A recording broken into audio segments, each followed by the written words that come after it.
I don't remember inviting you. Ah, she must be talking about her bragging party today, showing off her fancy high-rise apartment to everyone. Well, I don't remember being invited either, and I certainly had no desire to go. But she continued to confront me. Did you come for a tour or something? You, who can only afford such cheap and unimpressive clothes for your own daughter?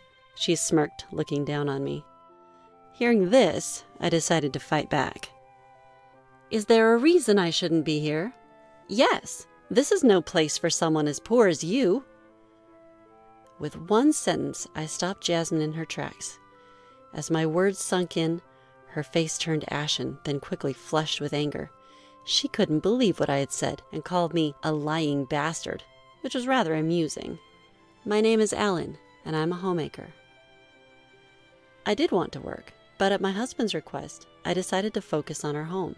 But every day is filled with joy as I work hard for my family. My loving husband, our dear daughter, and I lead a life full of love and dedication. This story took place a few years after my daughter was born. She had grown up, and it was time for her to attend preschool. Among several options, my husband and I chose the preschool where we believed our daughter could grow freely. At first, she was a little nervous, but she soon made many friends and enjoyed her days at preschool. I also made new friends, other moms, thanks to our children's friendships.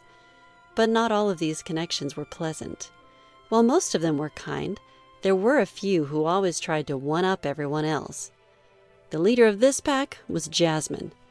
According to other parents, Jasmine was a homemaker too, but her husband worked at a famous company. She seemed to brag a lot about being the wife of an employee at such a notable firm. Her stories were always about luxurious hotels, trips abroad, or buying designer items. Just recently, I had to listen to her boast about her lunch at a renowned chef's restaurant. While Jasmine seemed to have a few friends among the moms, I didn't want much to do with her. But it seems like we can't always choose who we encounter. On holiday, I took my daughter to the park and unexpectedly ran into Jasmine. "Oh, hello there," she approached me. Jasmine was dressed in an elegant, tight dress with delicate, strappy mules. Everything about her screamed expensive. It was all so outstandingly flashy and beautiful. Not exactly the outfit one would expect for a park outing with a child. "Hello," I managed to respond, doing my best to hide my discomfort. She then erased her expression and stared at me. I was puzzled, wondering if I'd done something wrong. But then I realized her gaze was focused on my daughter standing next to me. Upon seeing my daughter, Jasmine chuckled in a derisive manner, looking at me with a smirk, and then she turns to me with the smirk. "Hey, where do you buy your daughter's clothes?" I wonder why she's asking. Her next line answers my question quickly. "Those clothes look quite cheap. Don't you feel bad for your daughter?"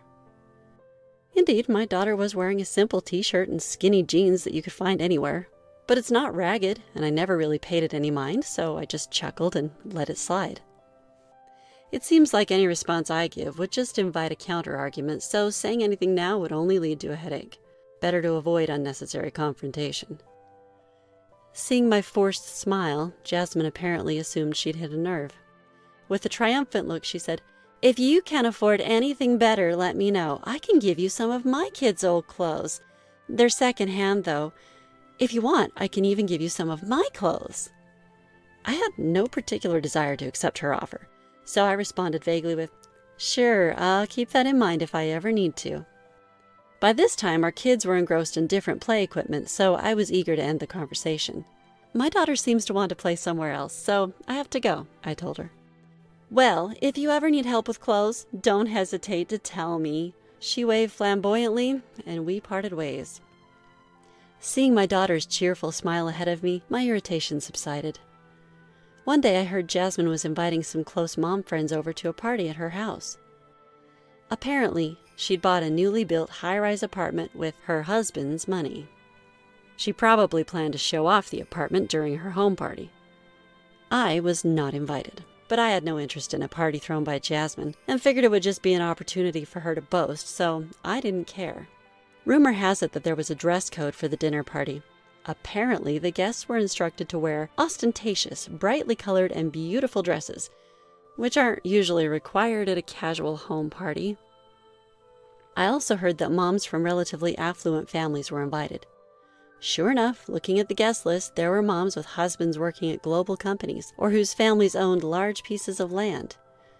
The dress code was probably there to filter the guests. Realizing again that Jasmine judges people by their wealth, I was fed up just hearing about it. I genuinely considered how to avoid her as much as possible in the future. But as long as our kids were at the same preschool, that seemed unlikely. I hoped we'd never meet again privately, but after the recent incident at the park, I realized that we live in the same area and that it would be difficult. I wished that this problem would disappear completely someday. I even wished on a star. On another day, I found myself heading towards a high-rise apartment. I opened the automatic lock at the entrance, walked inside the building, and looked around the floor. Just then, a door creaked open. Surprisingly, the person who appeared was the haughty guardian, Jasmine.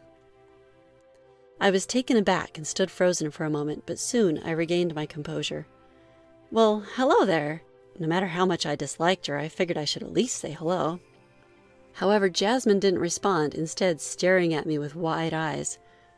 We exchanged glances for a while until Jasmine furrowed her brows, a clear sign of her unhidden anger, and addressed me. I don't remember inviting you. Ah, she's referring to today's party. I don't recall being invited either, nor did I want to attend. Well, I wasn't invited, I responded matter-of-factly. Apparently, she didn't appreciate my response. Jasmine continued to confront me. Why are you here if you weren't invited? Why am I here, you ask? Did you come here to tour this high-rise apartment, even though you can only afford to dress your daughter in such drab and lowly clothing? She snickered at me with disdain. Hearing that, I thought, now is the perfect moment to counter Jasmine. I carefully chose my words to throw at her. Do you think I shouldn't be here? Yes, this is not a place for someone like you. Why is that? Because for someone poor like you, well, this is actually my home. As my words overlapped with Jasmine's, her movements came to a complete halt. Her face turned pale when she realized what I had said. She probably hadn't expected that response at all. Her eyes were black and white, as if she didn't understand. She blinked in disbelief, trying to digest the situation. Instantly, Jasmine's face turned red with anger. What do you mean? Explain yourself. Let me clarify for you then. Actually, my husband is the president of several companies. They may not be famous companies, but thanks to the income generated from these businesses, we earn significantly more than the average person. He owns several properties across Japan, and the new high-rise apartment building where we are now is built on one of his properties. So this apartment building is owned by my husband, which means it's our home. I regularly visit this high-rise apartment because my husband entrusted its management to me. He understood that I wanted to work, so he gave me this job. I explained the situation to her in a nutshell. Upon hearing this, Jasmine raised her eyebrows and shouted, What? I didn't know about this! When I signed the contract for the apartment, I didn't meet you. I met a man who was the manager. Oh, that must have been my husband. He took over for me this time for the key handover, so I didn't get a chance to meet you. You can tell as many lies as you want. With that parting shot, she went back into her home. To my surprise, Jasmine returned to the entrance.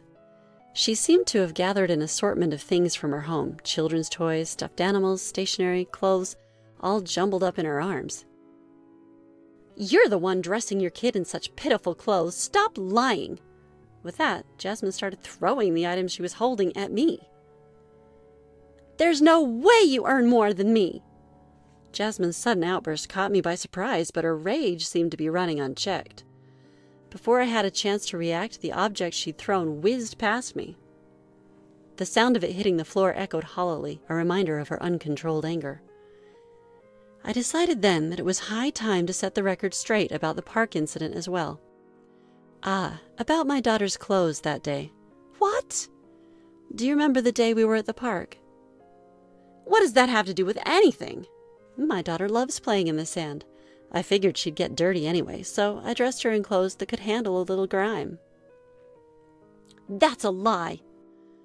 "It's the truth. Here, look." I pulled out my phone and showed her a photo from my album. Jasmine froze as she looked at the picture. In it, our family of 3 was all smiles, with my daughter wearing a recognizable children's brand outfit in the center. Jasmine's eyes widened even further in surprise as she took it in. "You only dressed her nicely that one time, didn't you?" she screeched, clinging to her last shred of denial. "That's not true. Here, look at all these," I countered, showing her multiple photos. Sure enough, my daughter was seen wearing nice clothes in beautiful settings and more casual wear where it was likely she'd get dirty. At the sight of this, Jasmine clenched her fists and trembled, seemingly out of retorts. "What?" "What?" I replied, having not heard her clearly. This seemed to further upset Jasmine. "What? Are you trying to say that being wealthy makes you superior?" she yelled, pushing me hard on the shoulders. That was apparently the last straw. The other mothers who'd been keeping a watchful eye on the situation came outside and tried to calm Jasmine down. Jasmine kept shouting, "She lied to me! There's no way she lives in this luxury apartment! She's just lying to be more popular than me!" Ignoring the calming words of her friends, she continued to yell. After a while, perhaps exhausted from the constant shouting, Jasmine finally quieted down, catching her breath in heavy gasps. It was quite a sight. Her hair disheveled, one slipper missing, and all around her the aftermath of her tantrum. The hallway was littered with the objects she had thrown. Toys were broken from the impact, stuffed animals lay lifeless. She must have been grabbing anything she could get her hands on, meaning the inside of the house must be a mess too. From the inside of the house, I could see our children peeking out, worried. "Are you satisfied now?" I asked, flashing my best faux smile at Jasmine, who seemed unable to retort. Her face twisted amusingly at the sight. "I hope you enjoy the luxury apartment brag party," I said, gliding past her. "And please, do clean up the mess that you made." From behind me, I heard her shout, "Liar!" It was just bravado, but it did give me a chuckle. As a result of this incident, Jasmine found herself distanced from the other close-knit mothers she knew. It seemed that her usually high-handed behavior had been a point of contention for some time. She even had the gall to make the other mothers clean up her mess.